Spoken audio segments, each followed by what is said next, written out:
త్వరగా గీకరా. పోయినసారి వేసిన ఘాట్లు ఇంకా చిక్కు చెదరలేదు. ఈసారి పడవలేండి. ఎరా ఇక్కడ ఉన్నావా? నీకోసం కోల్ఫామ్ దగ్గరికి వెళ్ళొస్తున్నాను. అది అమ్మేశాక అక్కడ ఎందుకుంటాను రా? అమ్మినా తప్పే మీ బాబు చేసిన అప్పు తెచ్చాను తెలీదా? అప్పు ఎక్కువై ఆస్తి తక్కువైంది. ఆలోచించి ఐపీ పెట్టేశా. ఐపీ అంటే ఏంటండి? అప్పు తీర్చలేను, ఏం పీక్కుంటావు పీక్కోమని అప్పులోడు చెప్పడం. అలాగండి. నువ్వు గీకు. కాపురానికి రావే రావే అని నెత్తి నూరు కొట్టుకున్నాను. ఇంకొచ్చావా? నెల నిండాకి వచ్చావు. నీ అమ్మ ఎక్కడ కూడా భావన తలుచుకుంటావా? అన్న తల్లి అయినా తలుచుకోవే, గౌరవంగానే ఉంటది. రే రిక్షా రే సత్యబాబు సత్యబాబు సత్యబాబు, మా ఆవిడకి పుట్టినప్పుడు ఎక్కువైపోయింది. చేతిలో 90 పైసా లేదు. క్యాష్ లేనప్పుడు కడుపు చేయడం ఉందిరా.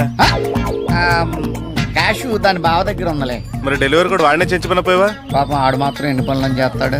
ఒక 2000 ఉంటే వచ్చే నెలలో ఇచ్చేస్తాను. నా దగ్గర లేవు. ఏంటి ఏమైంది? పురుటి నొప్పులమ్మా. అయితే హాస్పిటల్